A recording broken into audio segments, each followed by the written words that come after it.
Pria itu diam sejenak, lalu bertanya kepada Adesan. Bagi seorang yang memegang jabatan komandan, apa ini? Halo komandan. Komandan menjawab, Ronan, bukankah kau seorang kopral? Kau juga tidak begitu hebat. Lalu dengan serius ia bertanya, yang lebih penting, apakah Ahayute sudah mati? Ronan menjawab, ya, aku membunuhnya, tidak jauh dari sini. Komandan hanya menjawab, jadi begitu. Yang membuat Ronan kaget karena komandan tiba-tiba menangis. Komandan berterima kasih pada Kopral Ronan. Ternyata pria itu memang bernama Ronan dan menjabat sebagai kopral. Mendengar itu Ronan menjadi bingung. Ia lalu berkata, jika kau memang berterima kasih, maukah kau mendengar permintaanku? Biasanya, prajurit yang membangkang akan dibuang atau dibakar. Tapi, bisakah kali ini kau memperlakukan mereka dengan baik?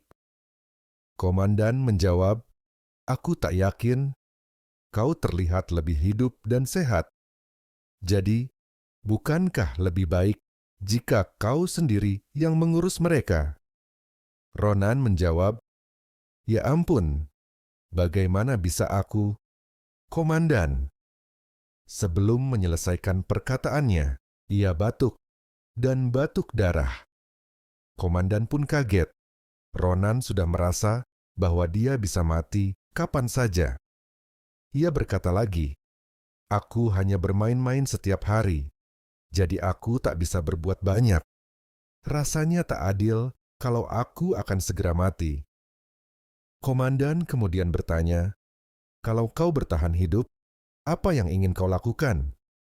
Ronan menjawab, aku punya banyak hal yang ingin kulakukan, tapi satu-satunya yang bisa kupikirkan sekarang, bagaimana rasanya pergi ke akademi? Omong kosong yang dibilang raksasa itu menggangguku, tapi yang terpenting, keinginan mendiang kakakku adalah untuk mengantarku ke akademi. Tapi, tak lama lagi, aku akan bertemu kembali dengan keluargaku. Komandan berkata, saat hujan berhenti, kelompok pencarian akan... Namun Ronan langsung menyahut, sudah kubilang, sudah tak ada harapan. Kenapa kau terus mengatakan hal-hal tak berarti? Tiba-tiba hujan berhenti. Ronan dan komandan terkejut. Kebingungan kenapa hujannya mendadak berhenti. Ronan merasakan gempa dari tanah. Getaran itu semakin kuat, membuat mereka panik. Tiba-tiba, ia melihat cahaya terang. Ternyata, itu adalah raksasa Ahayute yang memiliki 8 sayap, diikuti oleh banyak raksasa lain di belakangnya. Namun, raksasa bersayap 8 itu bersinar paling terang. Ronan berdiri dan bertanya-tanya dari mana mereka datang. Komandan yang melihat itu tak percaya. Ia mengira 3 raksasa itu adalah akhir segalanya. Akhirnya, aku tidak bisa menyelamatkan dunia untuk ketiga kalinya. Dengan kesempatan terakhir tersisa, aku tak bisa memikirkan cara apapun, ucapnya dengan panik dan bingung. Tiba-tiba, Ronan berteriak, mencoba menenangkan komandan. Apa yang kau lakukan? Sadarlah cepat, gunakan api atau apapun untuk melemparku ke atas. Pedangku tak bisa menjangkau mereka dari sini. Komandan terkejut, lalu bertanya, apa kau tak akan membunuh mereka? Kau ingin bertarung di situasi ini? Ronan menjawab, tentu saja. Apa kau ingin duduk dan mati begitu saja? Ronan menarik pedangnya. Bahkan jika aku mati, setidaknya aku harus memberikan sesuatu pada raksasa itu. Komandan terdiam. Ia berpikir, dia tidak berniat menyerah. Dalam situasi seperti ini pun, benar, seperti itulah dia. Karena itulah kita mampu mencapai tahap ini. Jika itu dia, mungkin dia bisa mengubah masa depan. Kemudian komandan memanggil Kopral Ronan dan langsung menciumnya. Ronan kaget. Ternyata komandan memasukkan sebuah bola biru ke dalam mulutnya. "Apa yang kau taruh di mulutku?" tanya Ronan heran.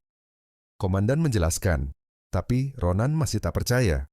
Komandan lalu memegang bahunya dan berkata, "Kopral Ronan, jika kita bertemu lagi, bisakah kamu mengatakan padaku untuk jangan berbuat hal bodoh dan jadilah penjahit?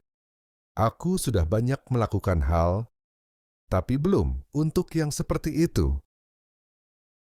Raksasa itu mulai mengumpulkan kekuatannya di tangan. Tangannya mulai bercahaya biru dan kemudian menyerang mereka. Terjadilah ledakan besar. Namun, pil biru itu menyelamatkan Ronan dan membawanya kembali ke masa lalu. Ia terbangun dan kaget karena menyadari dirinya berada di pedesaan. Ia mencari komandan, lalu melihat hamparan padang yang luas. Ia masih tidak percaya bahwa dirinya kembali ke masa lalu. Ia meraba rumput dan akhirnya menyadari bahwa ini adalah kampung halamannya, Nimbuten. Dengan bingung, ia bertanya lagi pada dirinya sendiri, "Apa aku benar-benar kembali ke masa lalu?"